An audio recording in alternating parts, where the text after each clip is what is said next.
Hola a todos nuevamente, bienvenidos a la clase número 3 de la materia de nutrición. Los temas que vamos a tratar en la clase de hoy, en la unidad número 3, son energía. Vamos a ver el concepto de energía, las formas en las que nuestro organismo utiliza la energía. Vamos a hablar de tasa metabólica basal, gasto energético en reposo, gasto energético total. Y también vamos a entrar un poquito más al mundo de lo que vamos a hacer en el día a día, que es la evaluación del estado nutricional, los conceptos de peso actual, peso ideal, índice de masa corporal, diagnóstico nutricional. El concepto de energía se aplica en la nutrición en lo que refiere al consumo de alimentos, en aquellos alimentos que contienen energía y que son los que estuvimos hablando en las clases anteriores, los macronutrientes, los hidratos de carbono y las proteínas que aportan 4 kilocalorías por gramo y las grasas que aportan 9 kilocalorías por gramo. Y también se refiere a la cantidad que el ser humano requiere de esa energía para vivir. El ser humano es transformador de tipos de energía que va a realizarlo de forma permanente o de forma constante y en los alimentos o en el organismo, cuando hablamos de energía, nos referimos a kilocalorías o kilojoules. Según Krauss, el libro de nutrición, se define como energía a la capacidad para realizar trabajo. Nosotros ahora, cuando empecemos a hablar de energía, vamos a hablar de aquella que necesita nuestro organismo para vivir y para cumplir con todas sus funciones. En el mundo biológico existen diferentes tipos de energía. Por ejemplo, tenemos la energía solar, que es captada por las plantas que tienen la capacidad de realizar la fotosíntesis, en donde utilizan la energía solar para formar ellas mismas sus propios nutrientes, para formar almidón, proteínas y grasas. Es decir, que las plantas no necesitan que los nutrientes vengan de afuera, sino que tienen la capacidad de producir ellas sus propios nutrientes a partir de la energía solar en un proceso que se conoce como fotosíntesis. En cambio, los animales superiores, dentro de los cuales entramos nosotros, entra el hombre, ¿sí? No tenemos la capacidad de utilizar energía solar, por lo tanto necesitamos ingerir o consumir otros animales o vegetales para introducir hacia nuestro cuerpo la energía que necesitamos a través de los hidratos de carbono, las proteínas y las grasas. El organismo animal no tiene la capacidad de crear ni de destruir energía, pero sí puede transformar la misma, ¿sí? Esta energía química que consumimos a través de los alimentos es transformada en el interior de la célula durante el proceso de respiración en energía biológica. Esta energía biológica es la que nuestro cuerpo va a utilizar. ¿Para qué nosotros necesitamos energía? Para todo, para mantenernos vivos, para respirar, para que el corazón siga latiendo, para que la sangre siga circulando.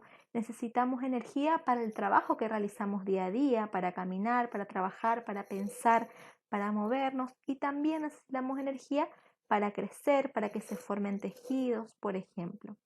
Entonces, en el interior de la célula, más precisamente en la mitocondria, esta energía química proveniente de los alimentos que consumimos es transformada en energía biológica, que es la forma de energía que nosotros podemos utilizar.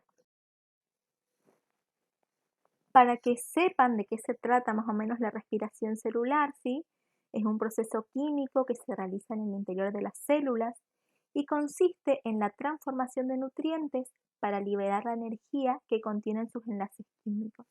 ¿Se acuerdan cuando vimos, por ejemplo, los diferentes tipos de nutrientes, los monosacáridos, los disacáridos? Vimos que cuando tenían más de una molécula en su estructura, estaban unidos, si ustedes ven las imágenes, por especies de bracitos. Esos se llaman enlaces y esos enlaces contienen energía, ¿sí? La respiración celular es un proceso fundamental del metabolismo celular porque su finalidad es la producción de energía utilizable para generar calor o para realizar actividades diversas. En la célula, la respiración celular se realiza primero en el citoplasma y luego en la mitocondria, y se producen varios procesos en los cuales los nutrientes como la glucosa se van transformando hasta convertirse en dióxido de carbono y oxígeno. Durante el proceso se genera energía química que será almacenada en forma de moléculas de ATP. En nuestro organismo la energía es almacenada como ATP. Para que ocurra la reacción química de la respiración celular, se necesita de oxígeno.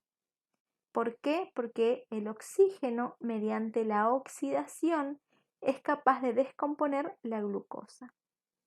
A la respiración celular, donde es necesaria la intervención de oxígeno, se conoce como respiración aeróbica, ¿sí? Y durante el proceso de la respiración aeróbica ocurren varios procesos, como la glicólisis, que es la destrucción de las moléculas de glucosa, el ciclo de Krebs, que es un ciclo en donde justamente esta glucosa es transformada en ATP, la fosforilación oxidativa, entre otros. Ahora que ya vimos el concepto de energía y cómo es transformada la energía para que podamos utilizar, tenemos que entender que cada individuo tiene un requerimiento energético diferente, ¿sí? Vamos a ver la determinación de las necesidades energéticas. Cada individuo, por su condición, por su sexo, por su trabajo, por las actividades que realiza, tiene necesidades energéticas diferentes. No todos necesitamos la misma cantidad de energía diaria, ¿sí? Porque no todos realizamos la misma actividad. La cantidad de energía que necesitamos a lo largo de un día para satisfacer nuestras necesidades se conoce como gasto energético total. El gasto energético total está formado por la suma del gasto energético basal, del efecto termogénico de los alimentos y de la actividad física o el trabajo muscular que realizamos. La suma del gasto energético basal, el efecto termogénico de los alimentos y de la actividad física da como resultado el gasto energético total. Entonces, dijimos que los componentes del gasto energético total son el metabolismo basal, que corresponde al gasto energético necesario para mantener las funciones fisiológicas esenciales. El metabolismo basal sería algo así como la cantidad mínima de energía que necesitamos para mantenernos vivos. Para lo que les decía anteriormente, para respirar, para que el corazón pueda latir, para que la sangre pueda circular. Es lo mínimo que necesitamos para mantener la vida. Después tenemos el gasto energético por actividad física, que este es el componente más variable porque varía de individuo a individuo, no todos realizamos el mismo tipo y la misma cantidad de actividad física. Y por último tenemos el efecto térmico de los alimentos, que es la energía que se necesita para digerir, absorber, transportar y metabolizar los alimentos. Y depende del alimento que consumimos, este efecto térmico también va a ser diferente. Entre un 60 a un 75% del gasto energético total va a estar representado por el gasto energético en reposo, un 10% aproximadamente por el efecto térmico de los alimentos y entre un 15 y un 30% por el gasto que produce la actividad. Existen disponibles muchísimas fórmulas o tablas o métodos prácticos para calcular el gasto energético total. También hay diferentes formas de calcular el gasto energético basal y después a ese resultado se le va sumando el gasto por actividad, por ejemplo, la termogénesis inducida por los alimentos, para obtener el gasto energético total. Es algo en lo que no vamos a entrar mucho porque no es el trabajo de ustedes, digamos, calcular la cantidad de energía que la persona necesita. Pero sí está bueno que sepan, que tengan un conocimiento general. Es por eso que en esta diapositiva les dejé un método práctico para calcular el metabolismo basal. Se diferencia según el sexo para hombres y para mujeres. En el caso de los hombres es 1 kilocaloría por cada kilo de peso que presenta el paciente por 24 horas. Y en el caso de las mujeres es 0,95 calorías por cada kilogramo de peso por 24, que serían 24 horas. Ustedes, si prestan atención, en las mujeres el metabolismo basal es menor que en los hombres. Las mujeres necesitamos menos cantidad de energía para mantenernos que los hombres. Vayamos a un ejemplo. Vamos a poner como ejemplo un hombre que pesa 70 kilos. Su metabolismo basal, la cantidad mínima de energía que necesitaría, serían 70 kilos por 1 por 24. El resultado me da 1680. Podemos decir que en promedio, redondeando, necesita 1700 calorías, lo mínimo que necesita para mantenerse vivo, ¿sí? Vamos a ver el ejemplo de una mujer que pesa lo mismo, 70 kilos, ¿sí? 70 por 0,95 por 24. La mujer necesita 1596 kilocalorías para satisfacer su metabolismo basal. Vamos a ver que hay diferentes factores que afectan al metabolismo basal. Existen diferentes condiciones que pueden disminuir el metabolismo basal y otras condiciones que pueden aumentar el metabolismo basal. Dentro de las condiciones que pueden disminuir el metabolismo basal está el sexo femenino, ¿sí? Ya que el metabolismo basal en los hombres es mayor que en las mujeres. El hombre necesita mayor cantidad de energía. Se dice que aproximadamente un 10% más que las mujeres, debido a que el hombre tiene mayor superficie corporal, mayor tamaño corporal y también el hombre tiene mayor porcentaje de masa magra, de tejido muscular. Es una condición característica del hombre tener más masa magra que la mujer, por lo tanto, eso hace que la mujer requiera menor cantidad de energía basal y que el hombre requiera mayor cantidad de energía basal. Otro de los factores que disminuyen el metabolismo basal es la edad, ¿sí? El metabolismo basal aumenta desde el nacimiento hasta la pubertad, donde se necesita mayor cantidad de energía para el crecimiento, y a partir de la pubertad va disminuyendo, ¿sí?, a lo largo de la vida adulta. ¿Por qué? Porque va disminuyendo el tejido magro o el tejido muscular con la edad y también algunos procesos relacionados con el envejecimiento puede influir en la disminución del metabolismo basal. Relacionado con las hormonas, el hipotiroidismo puede disminuir hasta en un 40% el metabolismo basal, que es una alteración hormonal que ocurre en el organismo. Y también la desnutrición es una condición que disminuye el metabolismo basal, ya que el organismo ahorra energía, ¿sí? Ante la falta de nutrientes se adapta y ahorra energía y disminuye su metabolismo basal para gastar la menor cantidad de energía posible. Y por otro lado tenemos los factores que van a aumentar el metabolismo basal. Está la superficie corporal. A mayor superficie corporal, a mayor tamaño corporal, mayor va a ser la cantidad de energía que se necesite para la supervivencia. La presencia o la cantidad de masa magra, cuando hablamos de masa magra nos referimos a la masa muscular, ¿sí? A mayor cantidad de masa muscular, mayor cantidad de energía se necesita para mantener esa estructura. El sexo masculino es otro factor que aumenta el metabolismo basal, como hablábamos anteriormente, porque tiene mayor porcentaje de masa magra y porque tiene mayor superficie corporal. La edad, ¿sí? En el nacimiento y la pubertad hay mayor metabolismo basal, va disminuyendo en la vida adulta. Otra de las condiciones que aumenta el metabolismo basal es el embarazo y la lactancia. que pueden representar hasta un 15% de aumento, ¿sí? Para la mujer embarazada, porque se necesita mayor cantidad de energía para la formación del feto y durante la lactancia para la producción de leche materna.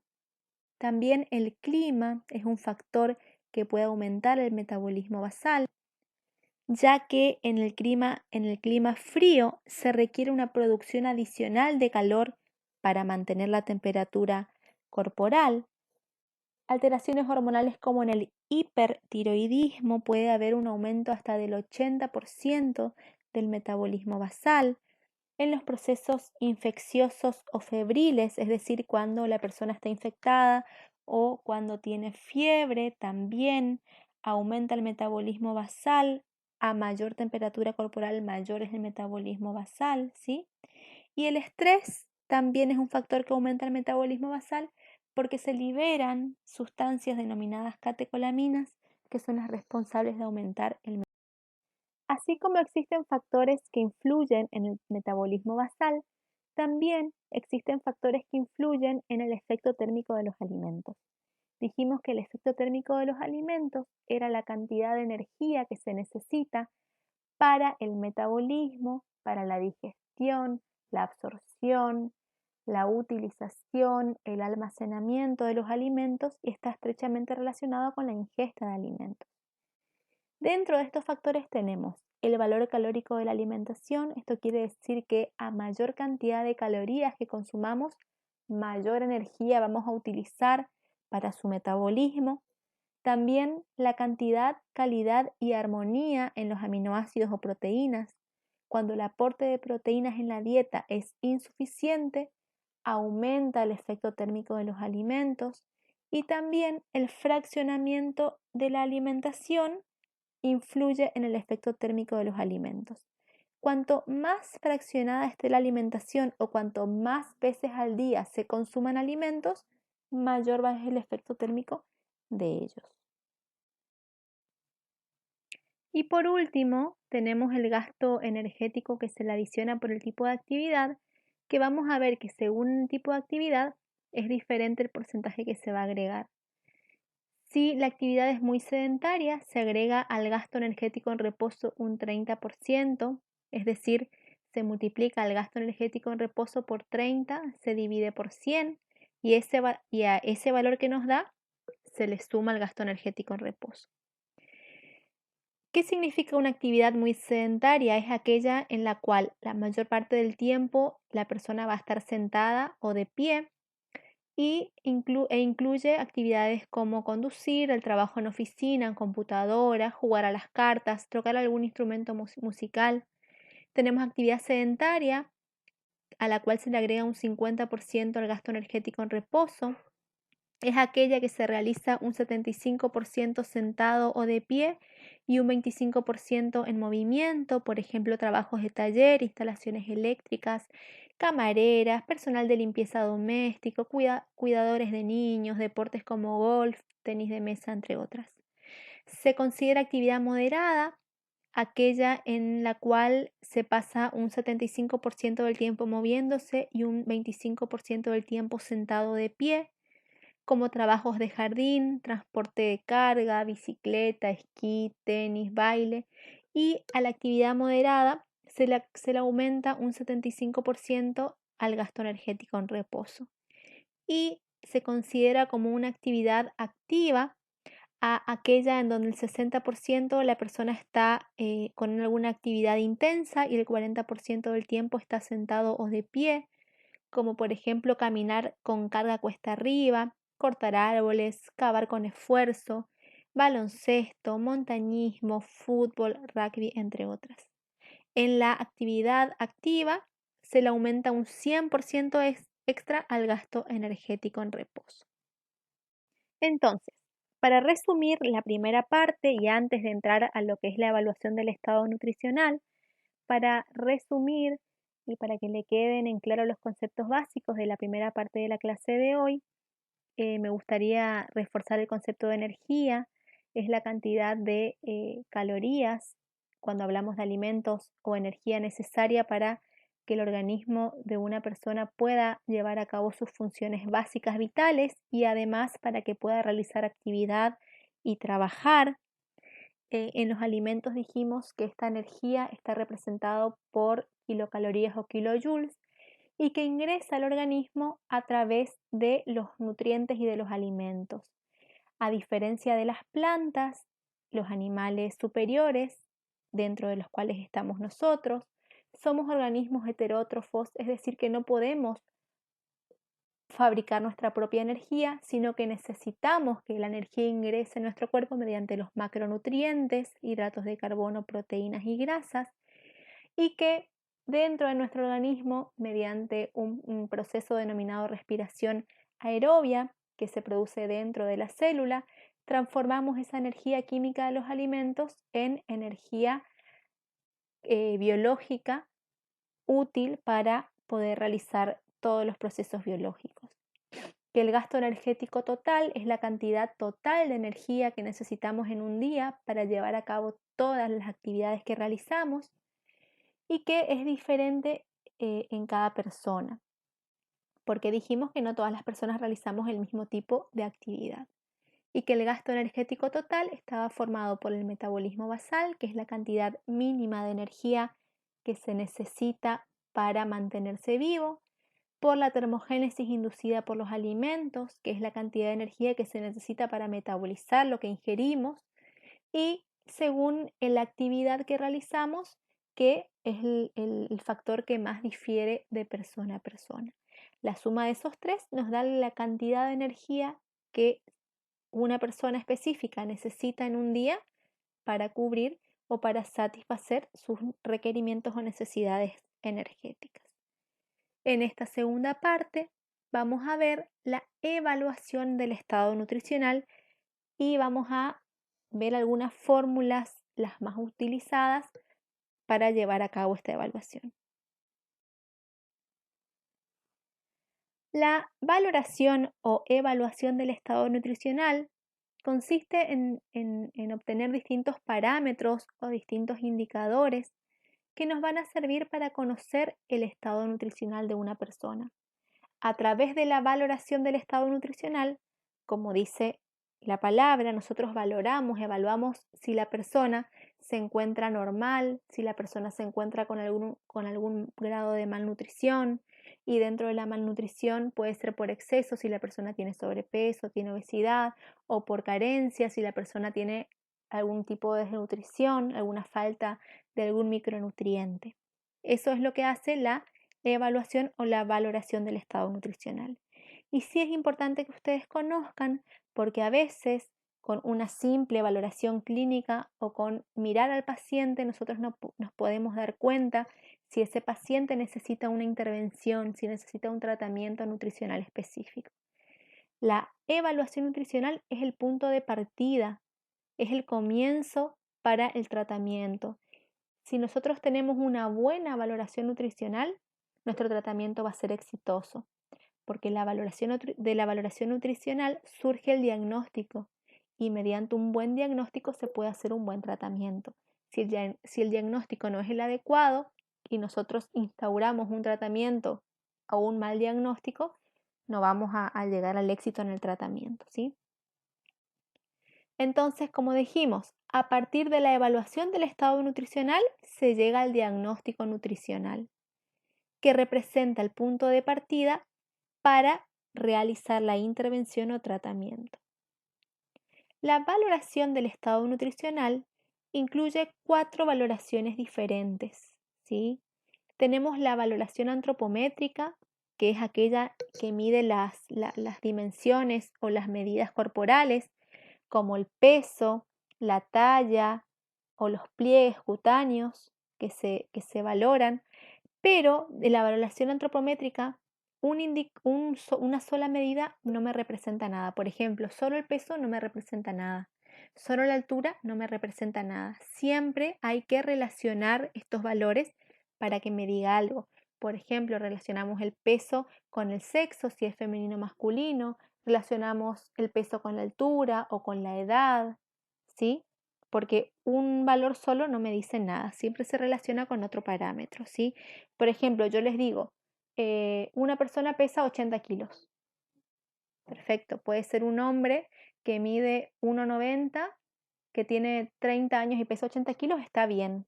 Pero si yo les digo un niño de 10 años que pesa 80 kilos, y ahí sí ya vemos que hay una malnutrición por exceso, una obesidad. Pero si yo les digo solo el peso, no me dice nada. Necesito relacionarlo con la edad o con el sexo, ¿sí? También dentro de la valoración del estado nutricional tenemos la valoración bioquímica. La valoración bioquímica son los resultados de laboratorio. Eso también nos dice mucho y ustedes seguramente en alguna otra materia van a aprender a leer un resultado de laboratorio. Lo que se busca en una valoración bioquímica son las proteínas, las grasas, el hematocrito, la hemoglobina. Esto nos va a decir, por ejemplo, si las proteínas están bajas, si el paciente está desnutrido, si el hematocrito está bajo, si el paciente tiene anemia. Por eso, la valoración bioquímica también entra dentro de la valoración del estado nutricional. La valoración dietética, ¿sí? Consiste en hacer un cuestionario o indagar acerca de cómo es la alimentación de ese paciente. Eso también nos dice mucho. Por ejemplo, si vemos que el paciente no quiere consumir frutas y verduras, no consume agua, es muy probable que tenga alguna carencia o que tenga, por ejemplo, que reemplace el consumo de esos vegetales o de esas frutas por harinas, que eso va a hacer que el paciente tienda a una obesidad. Entonces la historia dietética del paciente es muy importante. Se puede hacer mediante un recordatorio de 24 horas en donde se le pregunta al paciente ¿qué comiste ayer en todo el día? Entonces el paciente te va diciendo qué comió y se va anotando. Frecuencia de consumo es otro método. Le preguntas ¿cuántas veces por semana comes verduras? ¿Cuántas veces por semana comes frutas? ¿Cuántas veces por semana comes carnes rojas? Entonces, también nos sirve para tener un registro alimentario. Y también para realizar un buen diagnóstico nutricional y una buena valoración del estado nutricional, tenemos la valoración clínica. En la valoración clínica uno ve al paciente, ¿sí? Cómo está la piel, cómo está el cabello, las uñas, cómo están las mucosas, si tiene ojeras, el aspecto general, la presión arterial. Y nos sirve también, ¿sí? Como un buen indicador. Por ejemplo, si vemos que la piel está despigmentada, que tiene manchas o que el cabello está seco, por ejemplo, nos da un indicio de que hay una desnutrición. Si vemos que las mucosas están secas, por ejemplo, que el paciente está deshidratado. Y así, estos cuatro tipos de valoraciones hacen a una valoración del estado nutricional completa. Y dentro de la valoración antropométrica, ustedes como enfermeros cumplen un rol muy importante porque son los primeros que tienen contacto con el paciente, que lo reciben y que toman eh, las medidas antropométricas. Es el enfermero generalmente el que pesa al paciente, el que mide su altura, ¿sí? Entonces vamos a ver un poquito de cuáles son las medidas más antropométricas más usadas, más sencillas, que se pueden realizar en cualquier lugar porque generalmente se cuenta con las herramientas para hacerlo y para qué nos sirven, ¿sí? Tenemos el peso, ¿sí? Que es uno de los parámetros globalmente más utilizados para evaluar el estado nutricional del paciente. El peso es la suma de los huesos, el músculo, la grasa y todos los tejidos de la persona. Y el peso se debe medir preferentemente con una balanza calibrada. Lo ideal es que sean las balanzas de palanca como la de la imagen, que son las que tienen las pesitas. Puede ser también, en el caso de que no se cuente con esa balanza, con una balanza digital, pero siempre tiene que estar bien calibrada. La persona que se va a pesar en los adultos de pie, parados, descalzos, con la menor cantidad de ropa posible y siempre lo ideal es pesar en el mismo horario la persona con la evacuación previa de la vejiga y el recto, que eso por ahí muchas veces no se cumple porque cuando la persona va al hospital, va a la salita, no, digamos, no se tienen en cuenta. Sí, lo que tienen que tener en cuenta es que la persona tiene que tener la menor cantidad de ropa posible y estar parada con ambos pies bien apoyados arriba de la balanza, los brazos al costado y deben sacarse todo aquello que pueda pesar, como celular, por ahí si tienen relojes muy pesados también. El peso que se le mide al paciente en el momento de la consulta representa el peso actual del paciente. Además, tenemos el peso habitual, es el peso que el paciente normalmente tiene o el que mantuvo en el último tiempo. Uno le pregunta cuál es tu peso habitual, cuál es el peso que mantuviste en el último tiempo. Por ahí, por ejemplo, una embarazada, ¿sí? Que ahora está gestando 6 meses de embarazo y el peso obviamente es con el peso del bebé y lo que subió por el embarazo. Entonces, en ese caso nos sirve conocer el peso habitual para saber si antes de estar embarazada estaba normal, estaba con sobrepeso, por ejemplo. Y también tenemos el peso ideal, que es el peso que la persona debería tener, es el peso saludable que se calcula mediante diferentes tablas o mediante diferentes fórmulas y que tiene en cuenta el sexo de la persona, tiene en cuenta la altura de la persona, ¿sí? Que es el peso saludable. Entonces, el peso actual es el que el paciente se mide en el momento de la consulta, el habitual es el peso que el paciente mantuvo por mayor cantidad de tiempo en el último tiempo y el peso ideal es el peso saludable, el peso que el paciente debería tener para considerarse sano.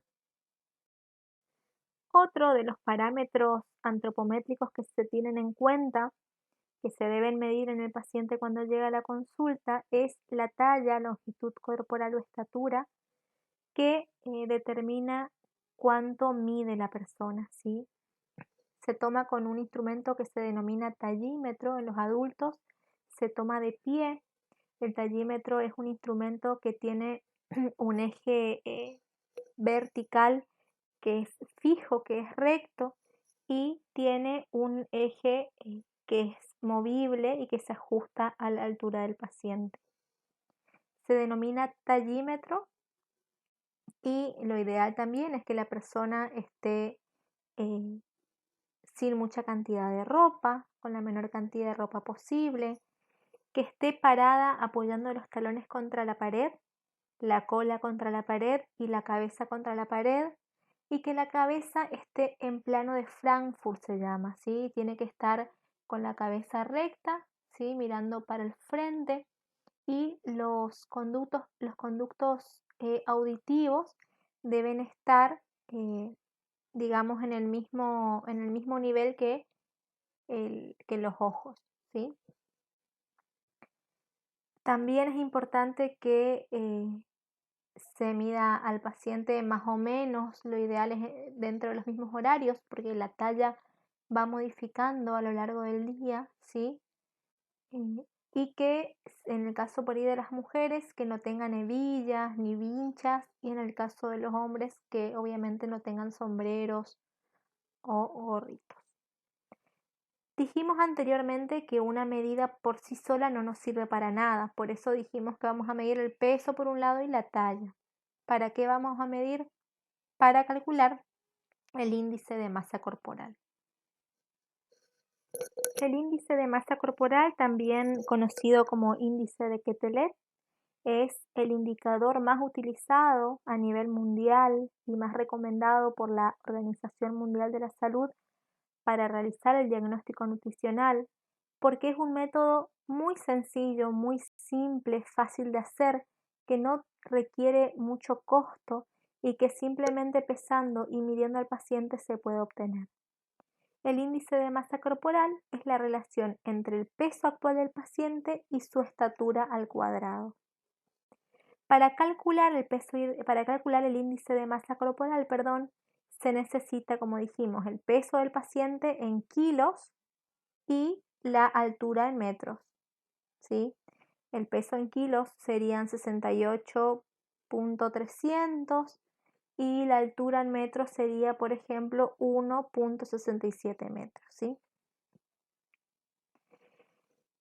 Hay algunos inconvenientes para realizar el índice de masa corporal. Uno de ellos es que no mide o no diferencia entre masa magra y masa grasa.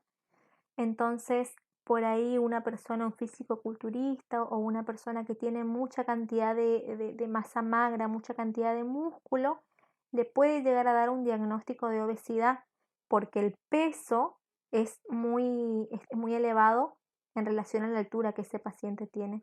En este caso no sirve calcular el índice de masa corporal porque en ese paciente no va a estar obeso. Simplemente tiene un aumento de peso a expensas de músculo, ¿sí? Pero en líneas generales, para nuestra población es el que más se utiliza, el más práctico y el que tienen que saber, ¿sí? Entonces, por ahí, para que ustedes tengan en cuenta con la calculadora o con el celular, lo que tienen que hacer es poner el peso del paciente dividido altura, dividido altura. Vamos a ver un ejemplo para que ustedes lo hagan con su celular, ¿sí? Vamos a suponer una persona, ¿sí? En este caso no distingue por hombre o mujer, no distingue por sexo. Una persona que pesa 59 kilos, 300 gramos, entonces pongo 59.300 y que mide 1,59 m. Entonces serían 59.300 dividido 1.59, que sería 1,59 m, dividido de nuevo 1.59. El índice de masa corporal me da 23,45. Siempre se pone el número entero y dos decimales. En este caso, 23,45. ¿Qué me dice que el índice de masa corporal sea 23,45? En la parte inferior van a ver que están los valores que se toman de referencia para el diagnóstico, ¿sí? Se dice que un índice de masa corporal menor a 18,5 es bajo peso o desnutrición, que el índice de masa corporal normal o ideal es entre 18,5 y 24,9, que el índice de masa corporal de 25 a 29,9 sobrepeso, de 30 a 34,9 es obesidad grado 1, de 35 a 39,9 obesidad grado 2 y mayor a 40 es obesidad mórbida, obesidad grave, ¿sí? Entonces, es un indicador sencillo que tienen que saber hacer, tienen que tener los valores de referencia. En el ejemplo que vimos de la persona que pesaba 59 kilos 300 y que medía de altura 1,59 m, el índice de masa corporal nos dio 23,45, quiere decir que la persona tiene un diagnóstico nutricional normal. Después, en el aula virtual les voy a dejar un archivo con varios ejercicios para que ustedes vayan practicando y vayan resolviendo. En esta imagen les muestra más grande, más visible, los valores que se toman para el índice de masa corporal, que lo pueden imprimir o copiar y que lo deben tener siempre porque lo van a utilizar mucho, ¿sí? Acá a continuación vamos a ver algunos métodos simplificados para calcular el peso ideal del paciente.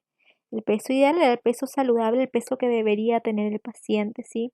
Esto por ahí tampoco lo van a realizar mucho, pero siempre está bueno que por ahí tengan un conocimiento previo porque pueden recomendar al paciente, mira, estás con una obesidad, tu peso ideal debería ser tanto, tenés que consultar con un profesional que te pueda hacer una dieta para que puedas mejorar tu salud, por ejemplo. No es algo que por ahí lo van a hacer mucho, pero si quieren saber, está bueno. Hay muchísimos métodos, hay muchísimas fórmulas, hay muchísimas tablas.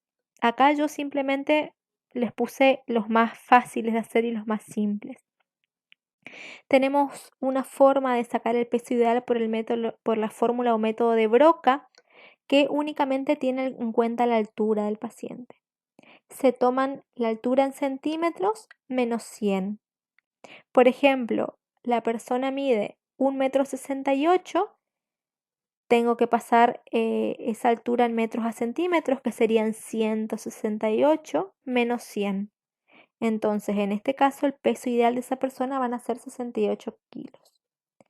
O también tenemos otra fórmula según el índice de masa corporal deseable, según lo que deseamos que tenga de índice de masa corporal, que obviamente va a ser entre 18,5 y 24,9 para que la persona esté normal de peso, ¿sí? Y es el índice de masa corporal deseable por la altura en metros, por la altura en metros.